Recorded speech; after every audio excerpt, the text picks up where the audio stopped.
Hey, John Gilroy here. Today, I'm going to ask my guest to do the impossible, make predictions about federal cybersecurity. Hit the music, Manny. Welcome to the Federal Tech Podcast, the podcast that connects you to federal technology leaders. My name is John Gilroy, and I'll be your moderator in the virtual studio. Today we have Travis Rosiek. He's the Public Sector Chief Technology Officer at Rubrik, R-U-B-R-I-K. Travis, you got a crystal ball? You got bird-in trails? You can look into the future for us today, huh? I'm going to try to, John. Good to be with you again. Good. Well, beginning of the year, everyone tries to look in the future. I'm sure planning out what's going on over the summer. I'm sure you are too. Everyone looks into the future here. So when it comes to federal cybersecurity, I went to your LinkedIn background. You've been beat up and knocked around. You've seen all kinds of things happen. So give me a quick view of what things could happen in the next 12 months. So I'm still working. So my prediction capability doesn't work well with like lottery tickets or betting sports and stuff. However, I have been abnormally good about predicting bad things that happen, specifically in the cyberspace. So you're a lot of fun at a party, huh? I'm the downer. So, it's good for the therapist in the Beltway, probably. But yeah, all kidding aside, I mean, I think from a cybersecurity perspective, the last 3 to 5 years have been what used to be super classified. You can never talk about. So much is in the mainstream today. You've got the, NSA leadership, Cybercom 4-star presenting on 60 Minutes about like different threat actors and the pervasiveness of what they're doing. So I think fundamentally to be able to do predictions, you have to really understand the threat actor and what motivates them. So over the last few years, we've definitely seen what motivates them change pretty dramatically. So they're becoming more less risk adverse. Before they really just wanted to gain intellectual property. Now we're seeing them target organizations that have no IP. And the only reason they would go after them would be to have destructive or disruptive effects, like critical infrastructure, water, power, technology, connectivity for humans, healthcare, hospitals, stuff like that. Within the Beltway, I think what we're going to see is amplification of what we're seeing everywhere else in the world. And then from the Beltway's perspective, I think there's a tremendous false sense of security because they're not really getting hit with, what cyber criminals are doing today called ransomware. But the issue is these tactics, techniques, and procedures, TTPs they call them, of these threat actors, and they're working in conjunction with nation states or hacktivist groups. It's a huge business. It's a huge ecosystem, and the maturity of those capabilities. Now they're using AI. They're figuring out how to use that and scale what they do. Reverse engineering a patch, weaponizing it, using it to exploit victims within, an hour or two. I mean, organizations can't patch that quick because they have to test. They have to go through all these hurdles. So the likelihood you're going to stop them keeps getting less and less over time. So I think this year we're going to start seeing either. Unfortunately, the government's very reactive. Bad things have to happen before they do something. They're usually not very proactive. So I fear that what's going to happen this year is all of these things that are happening external. It's basically like your enemy practicing and building capabilities. At some point in time, whether it's an AI-driven attack and they don't really know, or they don't really care if they target certain government entities or certain government entities, we still don't have a CISA director. So like, there's certain national security things that protect part of our critical infrastructure, like cyber, that we still don't have all of the building blocks and capacity built into it yet after some of the reorganizations of last year. So I kind of fear that something bad like that's going to happen. And due to the false sense of security, where they're overly reliant on compliance and they haven't seen these attacks yet, so they kind of think they're the boogeyman, like there's something that's going to happen and it's going to be pretty catastrophic. I think that's the philosophy behind zero trust, is that expect something to happen and box it in, limit it, or recover quickly. And I'm going to try to do a catchphrase here myself. So zero trust may transition into zero downtime. And so if you expect the attack, okay, so I mean, Rubrik is associated with this phrase called recovery by design. So what does that mean for you, and what does that mean for my federal listeners? I do think zero trust architecture and the concept of assumed breach is critical. I think if you look at the requirements that are out there, they were written 5-6 years ago. Like they haven't been updated. They haven't really adapted with the threat since then. So the recovery part and focusing on what you do after, like it's heavily reliant on preventing an attack. I think we're at the point now where our IT environment, we're so dependent on it and it's so complex. It's not just one thing. It's like 100 things. And you have, nobody really knows what all the 100 things are inside of, the dependencies.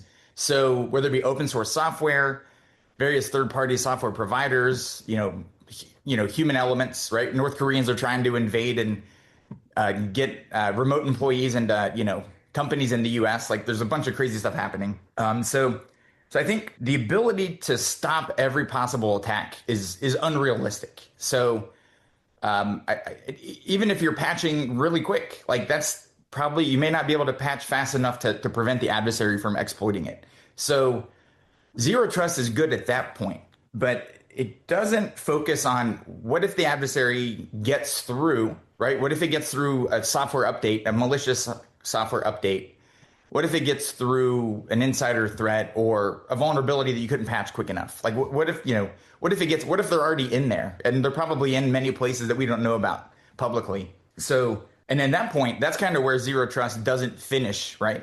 Most of the cyber exercises that the government does, there's one or two exceptions, which are, the very few proactive organizations in the government that are focusing on what happens after the attack. Like, how do we go rebuild stuff? So if you think about it, like FEMA for IT, for, national security systems, like, hey, they're prepared. They know how to like recover from hurricanes and all the things, how to mobilize everybody. We don't have that. Like we don't have it at all. And the closest thing we had was with CISA, being able to help coordinate, collaborate on those things. And a lot of their duties and responsibilities, fundings have been cut significantly. So I think that's probably the blind spot, the Achilles heel that we all really have. So that's where I've been really spending a lot of time, mostly because I can't sleep at night. So thinking about it. If I got in my little car and drove down to the Pentagon and wandered the halls there, I'm sure I'd hear the word resilience. That seems to be the phrase that pays inside the DoD and all this. So that's a nice phrase. We could talk about kind of like physical fitness. That means a whole lot of different things, different people. So for resilience, should a federal agency be stress testing infrastructure? Should they be playing tabletop exercises of bad things happen? So how do you design something to withstand attacks? It should be mandatory. It shouldn't even be a question. It should be, have you done it this week or have you done it this month? The question now is like, have you ever done it? And the answer most of the time is no. And having been, done instant response inside the Pentagon, like in the building, like those halls are pretty empty at 2 a.m. on a weekend. Like it's a pretty empty place when you're kind of in the thick of it. So when you go to conferences, and I go to many conferences, and sitting there and watch the fireside chats, people talk about all kinds of things. Now, I don't know if you can get by 3 sentences without saying agents and agentic AI and agent, and everything else. What they don't say is non-human identity. Now, this was the sticky wicket here, isn't it? So if we're expecting attacks from malicious actors, humans, I guess we should also look at, non-human identities getting compromised and attacking that way, which puts it into a different gear completely. It's like, okay, Travis, speed 2. It's bringing it up to speed, isn't it? Oh, without question. I mean, the non-human entity or identity is a huge attack surface. Fundamentally in security, you have to know what you have to protect. So you've got humans, devices, and then those devices have to authenticate. Then you have applications, data, things like that. So understanding what you have is paramount. There was an organization who they have, VoIP-based phones in their environment, and those phones are non-human entities. Like they have to authenticate to be able to use that phone in that environment. And if the Active Directory, the identity access management system is down, the adversaries, that's one of their TTPs these days is go destroy that. So none of your system, you can't log into anything in your enterprise. You can't do email, you can't see calendars.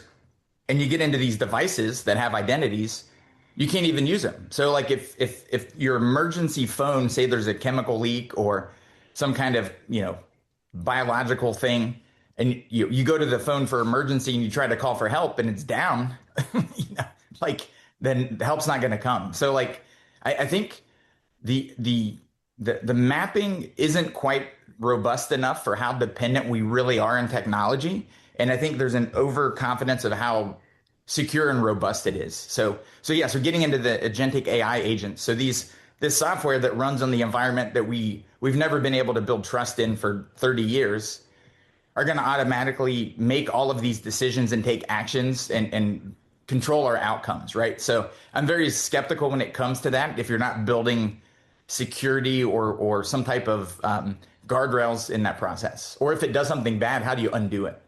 So Travis, we're going to take you back to your grade school years and talk about a musical group called the Culture Club from the 1980s, and I think culture, you're touching on it here. It seems to be there has to be like a almost a conscious design to realize that, maybe we shouldn't react. Maybe we should have this continuous recovery.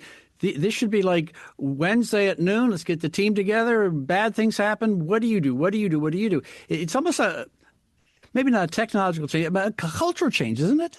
Oh, no. I mean, my whole career has been cultural change, right? So I was probably my generation. I don't know what letter it is. I'm kind of on the cusp of different ones, but we grew up before computers. We had computers. We had phones with cords. I talked to like an operator on the phone before. Now we have cell phones and satellite phones. So basically, you've experienced old school typewriters, right? You messed up, you had to start completely over.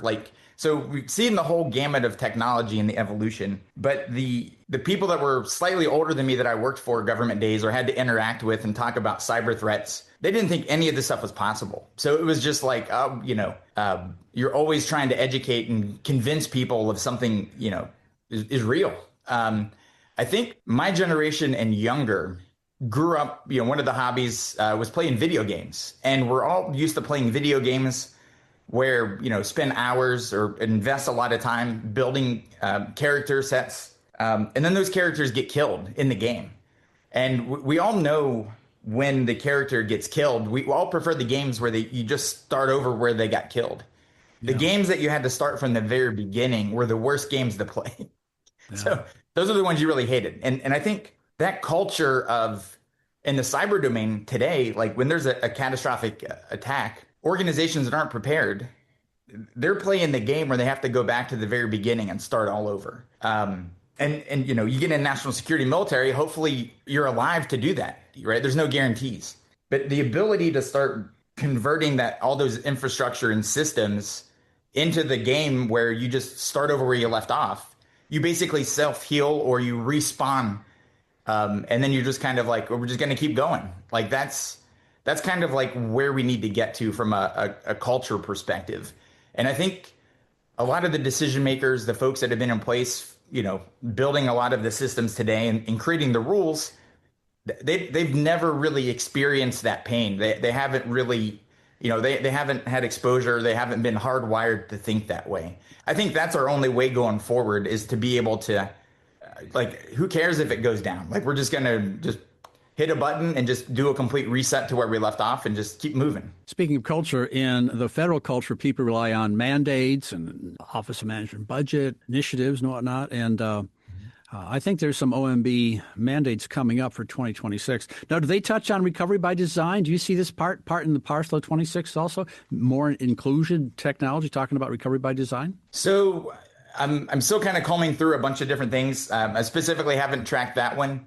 I am aware of some language for the more the DoD side. So out of the HASC and the SASC, the NDAA. The NDAA has some language in there from a report perspective, so report language around tasking the DoD CIO to report to Congress in March and April of this calendar year on data recovery requirements across different systems across the military. What are your requirements? Recovery time objectives, recovering from cyber attacks. Like, do you have these metrics on these systems? Where do you not have metrics for these systems?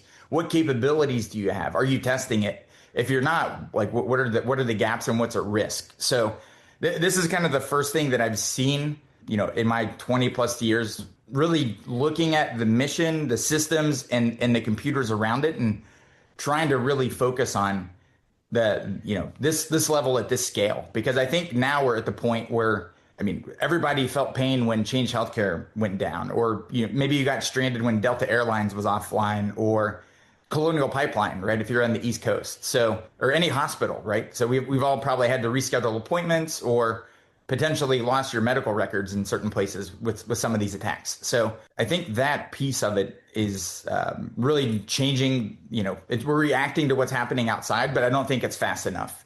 But kudos to the Hill, really looking at really being concerned and being proactive about what's happening in the department. And then hopefully this translates to all of the federal government in general. I wrote down 20 years there. So if I went back to the 1980s, I can go back to 20 years as well. 20 years ago, I sat in a radio studio with a guy named Vivek Kundra, and he talked about the cloud first. Now, never in any of the conversations of this first 4 or 5 years about the cloud did anyone mention anything about, maybe issues and concerns and outages. And I guess if you went to Google Trends, and maybe you'd see this trend, because I think more and more people are saying, well, what if, a managed provider, something happens, what if, and we've seen small little instances of it. And so a major wireless provider just went down this week in this region. I'm not going to name names, but I know. Yeah. So it's maybe there's a chink in the fence, in the armor here. There's weaknesses, and so, but no one ever thinks of that. You don't think of a weakness in that. It's almost like the door to your car. Well, that's never going to break. Well, so the hinge may fail or something, but we see hinges failing. So there's got to be critical recovery processes in that circumstance, aren't there? Oh, yeah. So I think historically, issues of downtime, they're more self-inflicted, or software updates, or human error, something breaks, or hardware failure, or power out. Like some of those things that are not a human or an enemy driving it or initiating it. So I think we've been very lucky that, okay, these things that happen. Maybe you have an outage for a day or two, and then things get fixed, and it's kind of like we're good for a while. What we haven't seen yet at mass scale is, in Salt Typhoon, Vault Typhoon, like the nation states are going into our critical infrastructure pre-positioning, and federal government and all these other things rely on critical infrastructure to function, with some exceptions. But we haven't seen a motivated entity want to wreak significant prolonged havoc in those environments. So imagine if, a lot of these things weren't just an accident or an error. What if it was an adversary that was not just causing the problem, but also impeding your ability to recover? So they were breaking it continuously as you're trying to fix it. And that's what we haven't seen, I would say, in the U.S. or not awareness enough. Other countries have. Ukraine is living in this every day. The recent military action in South America, it was preceded by, a lot of utility infrastructure going down. That would be the cyber domain being part of the military apparatus. So we haven't quite seen the execution of that within this country from a foreign adversary, but just because things don't happen doesn't mean it's not going to happen or it couldn't happen. I'm actually more afraid, or think that it's more likely to happen sooner than later, because as adversaries, they don't really, there's not a lot of punishment ramifications for some of the stuff they do. And they're rapidly accelerating the use of AI to make them better and faster. That AI isn't going to think twice about bringing down a system in the US, or it may not have the context to say, well, this is the secondary or tertiary effect. Maybe we shouldn't do that, right? It's not going to be afraid of the action that it takes. So I think that's probably what's going to be, my boldest prediction for this year is we're probably going to see, things like that happening, unexpected outcomes. So I'm taking notes here, and I wrote down impede ability to recover. Let's toss around that topic a little bit. And so bad things happen, and we go to backups, pull the backups in. Lo and behold, there's something in the backups. Now, that would impede your ability to recover. And I think Rubrik really has a name for itself in this area of immutable backups. So let's just reinforce this whole idea of immutable backups and why it's important, especially with impeding someone's ability to recover. Yeah. So I would say two major things. Having pretty much spent my whole career studying threats and then mitigating their capabilities and building defenses, the thing that excited me about Rubrik was the ability to kind of see what the adversary is doing now and how can we fill gaps and mitigate certain types of attacks. So what we're seeing now is almost 100% of attacks, the adversary, I mean, they all target high value targets within an organization, right? Critical assets, Active Directory, the identity access management systems, email, file servers, whatever, network devices. So backups now, and over the last, 5-6 years, are now one of those high value targets.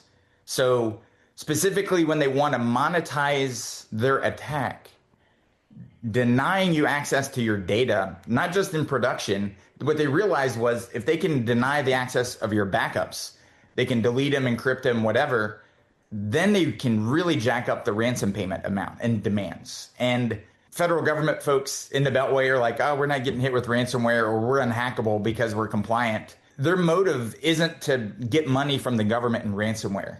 However, all of the systems, and I don't even use the word legacy backups anymore for a lot of what's out there. I tend to call it more antiquated. Legacy kind of implies it works a little bit, but not maybe as good as it could if it was modernized.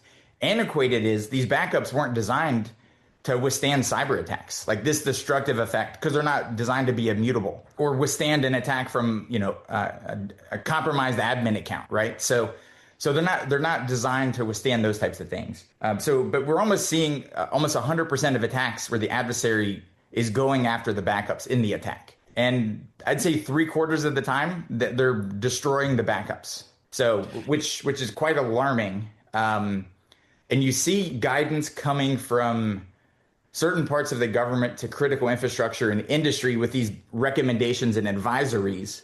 What we're not seeing, because, it's linked to ransomware, but it should be linked to any kind of cyber attack, not just ransomware. The federal government internal isn't responding in the same way. It's not following the advice of those advisories. And I think that's really the biggest gap. About 5 years ago, I was at an event and Rubrik was up on stage and I listened and that's the first time I heard the word immutable. And I said, well, haven't heard that word before, but it's like in the last 4 or 5 years, the attacks have been so aggressive, deleting backups, poisoning backups, that maybe in 2026, immutable backups have become the table stakes or mandatory. It's just like, have you learned your lesson yet? Yeah, I mean, it's like Groundhog Day. I don't know what the resistance is, but it's some talks when I go speak at conferences, it's standing room only, and sometimes it's almost empty. Huh. And I'm just like, I thank the people that show up, and I'm like, out of all the talks you hear today, like this is the one that's going to matter the most if you don't understand the risk you're actually accepting that you're unaware of. But yeah, like, there is no perfectly secure software. Nothing is completely unhackable, right? You got to have people, processes, and technology, and it makes it as hard as possible for the adversary. We've been very fortunate the way we're designed.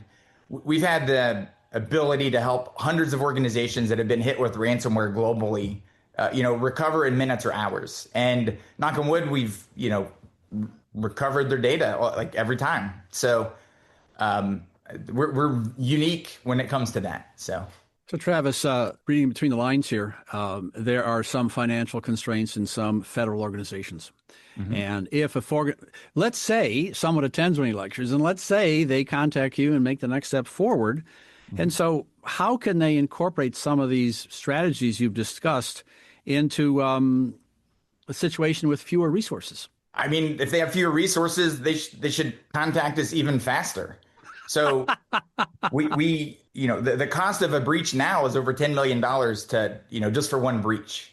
And that's not a major system-wide outage that's, Colonial Pipeline impactful, Change Healthcare impactful that costs billions of dollars. So like those are the exceptions, but that's becoming more common these days.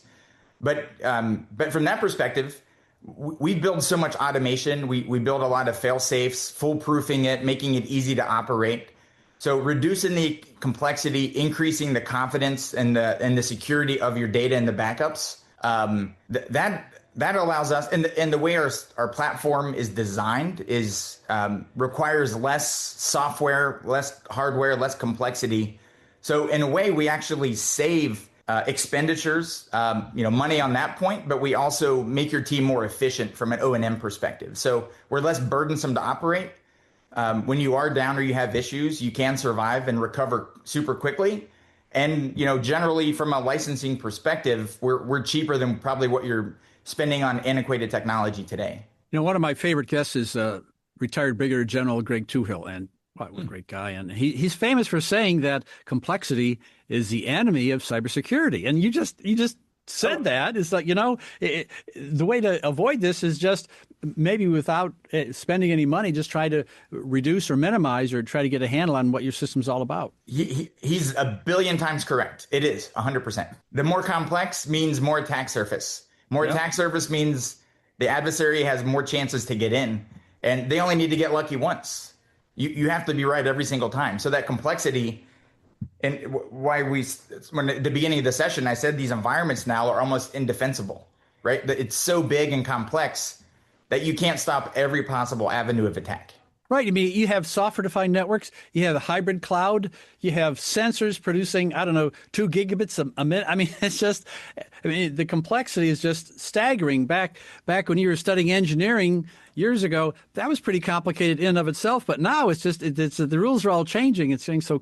Maybe that's the first step. Maybe would that be advice you give for federal leaders or in 2026? Step back, have a cup of coffee, and maybe try to reduce some of the complexity so you can manage a structured attack. Yeah, I kind of, the engineer in me, I kind of start from the other side of the problem, right? Zero trust architecture, let's kind of stop them from getting in. I kind of look on the other side. What's, from my DoD days, we called them task critical assets. So you've got these mission essential tasks. What's the mission this organization has to do? And what are all of the software and solutions and systems that have to work for that mission to be accomplished? So, you look at SOCOM, CENTCOM, DLA, pick your organization. They all have technology and infrastructure. And for them to be able to do their core missions, right, when it matters, they have key components underneath it. So starting at that point, how do we make sure those things are able to survive a cyber attack? How can we make sure if they go down that we can bring them back up and running? Maybe the authentication system, identity access management, the adversary destroys it. And that's what we're seeing on the commercial space. Some of these major ransomware attacks where they're getting, tons of money, they're actually preventing anybody from logging into any system in their organization. And that includes those non-human entities. So, start backwards. What's the minimal viable mission or system or all the task critical assets that have to work? And then start working backwards and figuring out how do we actually build the mechanism? How do we drill? How do we train? And at least start at that point, because, we're coming into a new normal. Everybody's afraid to do anything these days, right? The empowerment, speed of modernization, it's everyone's trying to push to get to AI as quick as possible, but we can't forget these things that are foundational, right? So, modernizing the house when it's built on quicksand is probably not the best idea. So we can't forget that the foundation needs to go in and be modified, adjusted, such that it's resilient.